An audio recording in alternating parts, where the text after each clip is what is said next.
Hi everyone, my name is Faustine Ramirez and I'm a master tutor with MedSchoolCoach for Step 1 and Step 2. So today we'll be reviewing a Step 2 CK pediatrics question. So let's start by reading the stem.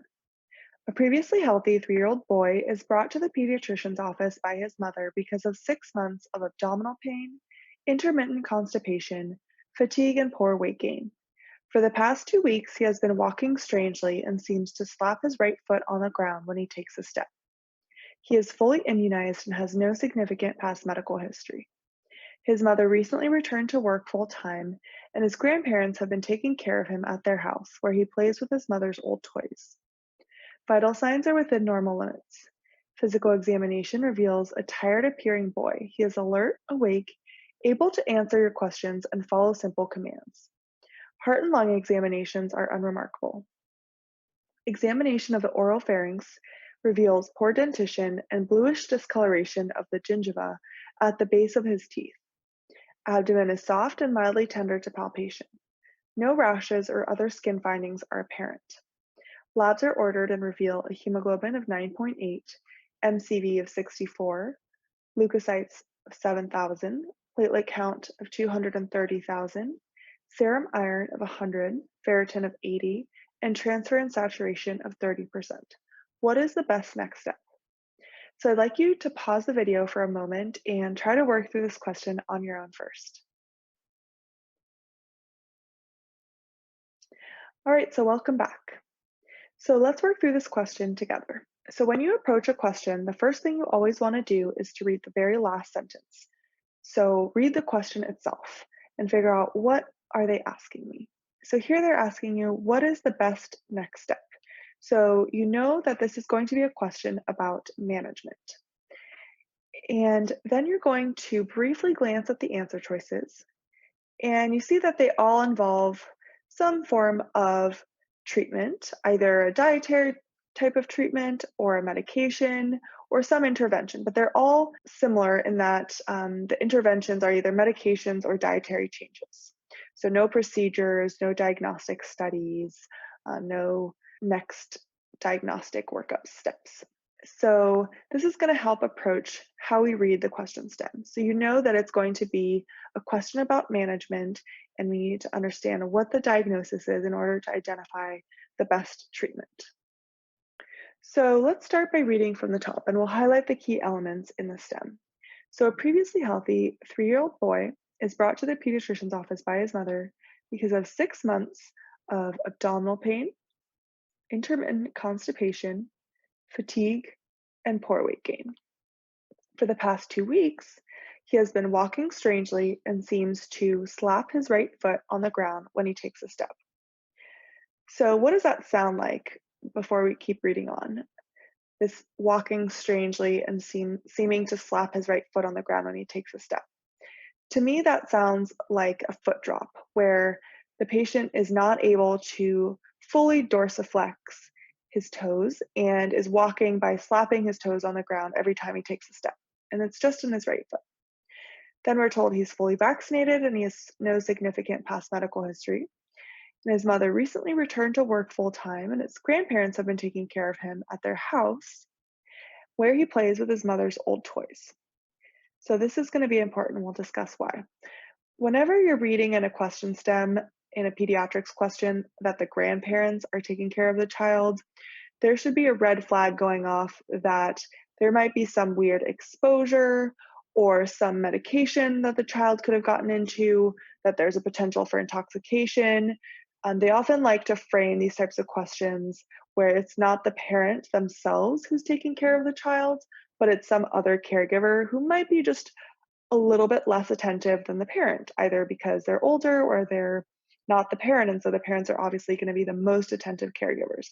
Occasionally, there's going to be an intoxication question where it is the parent who's the caregiver, but they'll mention maybe that the parent was on a certain number of medications, or that they had a past medical history of lots of conditions where you would then assume that they're on medication. So when you see grandparents, it should be a red flag that there might be something weird going on in terms of what this kiddo is going to be exposed to. So vital signs are normal, and physical exam reveals a tired appearing boy. He's alert, awake, able to answer questions and follow simple commands. So my interpretation of this is that this child is mentating well and doesn't have any altered mental status. Heart and lung examinations are unremarkable, and examination of the oropharynx reveals poor dentition and bluish discoloration of the gingiva at the base of his teeth. So right off the bat, you may already know what this is. If not, you can hold that thought and we'll come back to it, but it is important. Abdomen is soft and mildly tender to palpation. No rashes or other skin findings are apparent, and this is also important. We'll discuss why. So then labs are ordered and reveal a hemoglobin of 9.8, an MCV of 64. So this patient has anemia. So 9.8 will be low with a low MCV, so a microcytic anemia. Leukocytes are 7,000, which is normal. Platelet count 230,000, which is normal. I always like to highlight or underline the abnormal labs because this can really help you.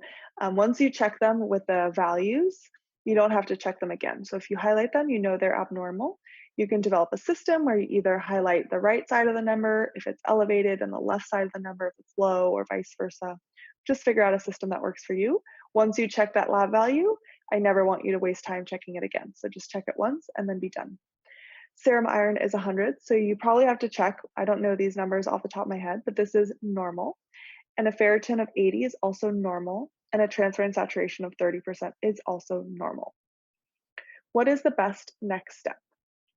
So when you're given labs like this, and you're checking them with the normal values in the reference ranges, I like to always take a moment to synthesize what these labs mean, because you don't want to have to come back to it and try to reinterpret them later on. Once you've looked at them, they're fresh in your mind, and try to make an interpretation, try to synthesize what they mean right off the bat. And that's going to help you with the next step here, which is going to be synthesizing all the information in the stem to identify the diagnosis.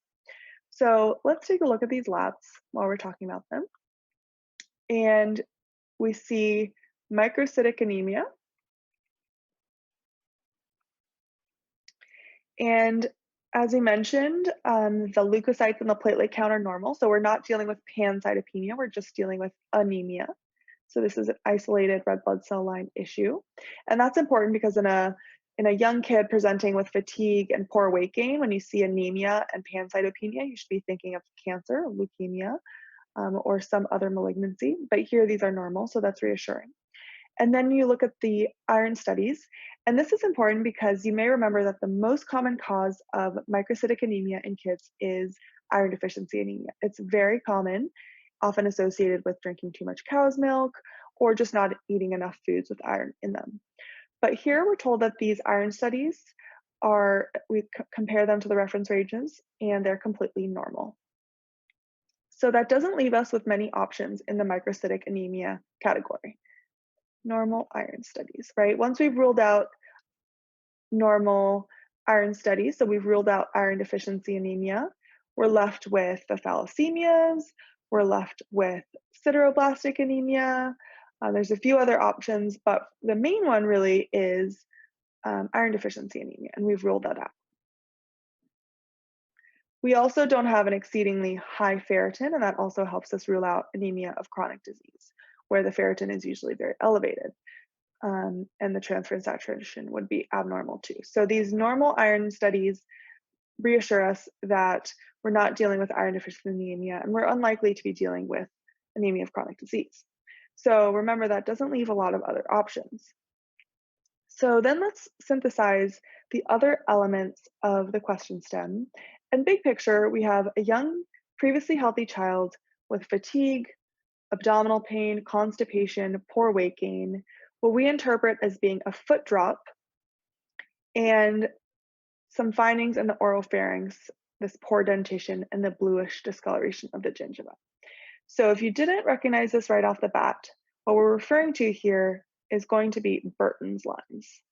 So that may sound more familiar now. And putting those pieces together, poor weight gain, constipation, Burton's line, and microcytic anemia, as well as a foot drop. That constellation of findings is most concerning for lead toxicity or lead poisoning. So before we take a look at these answer choices, let's spend a little bit of time reviewing lead poisoning because this is a really high yield topic in pediatrics for the boards. And they really like to go after all the little details, so it's important to review them. So lead poisoning, reviewing the risk factors first, living in old homes, especially those that are built before 1978. And although this seems like a really minor detail, I would recommend memorizing it because they will sometimes give you the year that the house was built in, and you have to remember this number. If it's after that, it's a much lower risk, but if it's prior to this, it's an increased risk. Lower income or socioeconomic status, if they mention that, immigrants or international adoptees, because there are a lot of other exposures that are more prevalent perhaps in other countries than in the United States. Toys and ceramics with lead paint on them, especially older toys. Imported toys, foods, and candies from other countries, like I said, where there might be more exposures. Certain cosmetics, and in adults, less so in children, but in adults, occupational exposures like lead paint, people who work with batteries, ammunition, construction, or even the recycling industries, these are all associated with lead poisoning. So our patient, you may recall, was playing with the mother's old toys in the grandparents' home. So we could have assumed that the grandparents' home was older.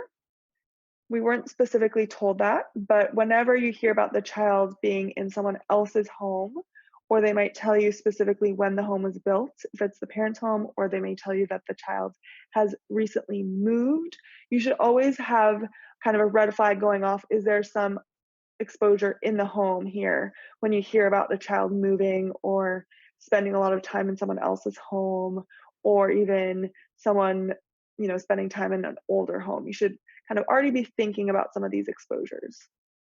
And then the toys, the mother's old toys, that was also a clue that these were older toys, and older toys may have had lead paint before we figured out this lead paint was toxic to children. And so if the child is playing with these old toys, he may be exposed to lead in the paint. So what are some of the symptoms? What does this present with? So there's a nice mnemonic that you may remember that starts with L. So L stands for lines, and these lines are referring to the Burton lines on the gingiva as well as the lead lines in the long bones. So you should be able to recognize a description of these Burton lines, or just be able to recognize what they look like if they give you a picture of them. So you see here, kind of along the lower edge of the teeth, you see this bluish discoloration, and those are Burton's lines. And then the lead lines on the long bones are shown here with the arrows, where you see that it's more white right along here and along here. And these are characteristic lead lines on children's bones.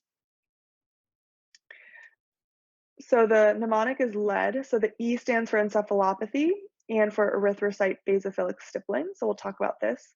So in this patient, the patient had not reached toxicity levels where he was presenting with encephalopathy, but you can present with altered mental status and encephalopathy. So just being aware that that would be a more severe presentation of lead poisoning. And we'll talk more about the red blood cell changes. The A stands for abdominal symptoms, so typically abdominal pain, constipation, and then the A also stands for anemia, which is microcytic. The D stands for drop.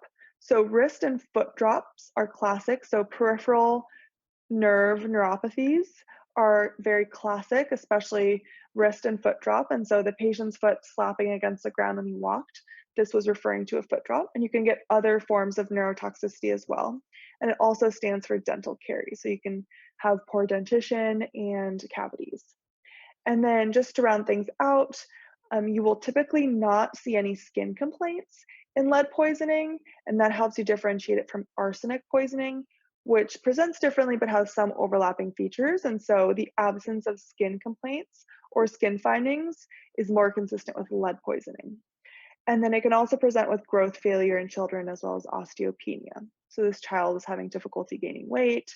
It can present with failure to thrive, And so this is going to be the classic presentation, and children might not have all of these symptoms, or even adults might not have all of these. So you do need to maintain a high index of suspicion, even if you see just a few of these. In terms of labs and diagnosis, so as we mentioned, this leads to a microcytic anemia, and it's going to be characterized by basophilic stippling. And so we can see here, we see the red blood cell, and we see the little blue dots in the red blood cell, and that's basophilic stippling. And the iron studies will be normal. And this is really important in pediatrics because, as I mentioned, the most common cause of microcytic anemia in children is iron deficiency anemia. So if you rule that out and you also see that the ferritin is normal, so it's not anemia of chronic disease, that really doesn't leave us with a lot of options. It leaves us with sideroblastic anemia and lead poisoning, as well as the thalassemias. And so this really was painting the picture of lead poisoning much more than any other cause. And you could confirm the diagnosis with a venous lead level. And you don't need to know the levels that are diagnostic for the purposes of step 2CK, but it is important to know that you can check a blood sample for a venous level to confirm. In terms of treatment, the treatment will be heavy metal chelators. And so if the patient has moderate symptoms, moderate levels, you would treat with this chelator called dimercaptosuccinic acid, or short is DMSA, or even succimer. And so this is when the levels are moderate, when the presentation is moderate, you don't have full encephalopathy yet. It's still kind of middle range symptoms and levels. And if it's high levels, or the patient is actually presenting with encephalopathy, so poor mentation, altered mental status, patient's not alert, awake, oriented, that would be a much more severe presentation. And here you would use dimercaprol plus calcium EDTA. And you do need to know that this is for the more moderate symptoms, and this is the option for the more severe symptoms. So you should know that differentiation. So finally, looking back at the answer choices and the STEM. So I just want to point out a few things in the STEM that were really key here. So the constipation, the fatigue, the poor weight gain, the abdominal pain, the foot drop, the mother's old toys that he was playing with, the poor dentition, the bluish discoloration, that was the Burton's lines, and then the microcytic anemia. Those were all clues that this constellation of findings is consistent with lead poisoning. So let's take a look at the other answer choices, and let's see what they were trying to make us think, or how they were trying to trick us. So a gluten-free diet, what do we think about this? So gluten-free diet would be the correct answer if we were concerned about celiacs. And in a young child with poor weight gain, it's certainly reasonable to think about celiacs, but this patient has constipation, not diarrhea, and none of these other findings, like the dentition, the foot drop, none of these other findings are consistent with celiacs. Now, abdominal pain and poor weight gain and anemia, if it was just those three things, you could think about celiac disease. But here there are too many other findings that make us think it's not celiac, that it's lead poisoning. And so we can cross that one off, because we're also not given the history of the rash on the elbows, that characteristic rash where it's like really itchy with little red bumps. So not enough leading us towards celiacs. B, prune juice. This might be correct if we were just dealing with run-of-the-mill constipation with no other findings. You could try that in children who are constipated if they have no other medical reason to have constipation, right? We always want to rule out an underlying organic etiology. So here we can rule that out because there's clearly something else going on that is causing the constipation. It's not just your run-of-the-mill benign constipation. Iron supplementation. So this could be correct if we were concerned about iron deficiency anemia. Based on the microcytic anemia, that's a good thing to think about, but the iron studies are all normal. And so here, the anemia is not due to iron deficiency, and so iron supplementation will not help. Similarly, a blood transfusion, this might be indicated if the hemoglobin was lower. So typically we might use a threshold of 7 unless someone is actively bleeding or has other comorbidities, but a hemoglobin of 9.8 is low, but it's not dangerously low where we would need to transfuse. And the patient's not symptomatic. He's warm and well perfused and he's mentating well. So that's not important. Levothyroxine. So this would be the treatment if we were concerned about hypothyroidism. So that's an interesting thought, right? This patient has constipation, fatigue, some anemia, but anemia is not typically associated with hypothyroidism. If anything, we would see a macrocytic anemia, not a microcytic one. And these other findings don't really fit the dentition, the Burton's lines, the foot drop.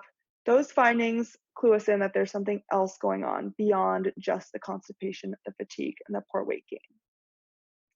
And poor weight gain would also not necessarily be consistent with hypothyroidism. So although it's an interesting thought when you're thinking about constipation, we can rule that one out because there's not enough other findings that are concerning for hypothyroid. So Suxamer, this sounds like it could potentially be right, but let's look at the other answer choices. Amoxicillin. So amoxicillin is used very widely in pediatrics for a large number of infections. And although this patient has a lot of symptoms, none of them seem to be infectious. So this is probably there just as a red herring, as a distractor, because you associate amoxicillin as a correct answer choice for a lot of pediatrics questions. But here, there's no really infectious symptoms, so we can cross that one off. And then lastly, deferoxamine. So you may not be familiar with this, and so you're left with Suxamer and deferoxamine. So if this sounds familiar, it's because it's also a chelator, but this is an iron chelator, not a heavy metal chelator. So this is important in patients who are receiving lots of blood transfusions, who are iron overloaded, patients with hemochromatosis. So this is an iron chelator, but the issue here is not iron, it's lead. So we need a heavy metal chelator. And so the only heavy metal chelator that is an answer choice here is answer choice F. So careful with the difference here. They all kind of sound the same, the chelators, the iron and the heavy metal chelators. So be careful to not read too quickly when you're looking at these and to actually pick the right one that you want. And just a quick tip about deferoxamine. If you remember iron in periodic table Fe, so in deferoxamine, you want to de-iron it. So that's how I remember. De-iron. So it's going to chelate iron. And Suxamer, there's no trick. You just have to remember that it's a heavy metal chelator and that it's going to be our best choice for moderate symptoms. All right, so that wraps up our question of the week, and thanks so much for listening.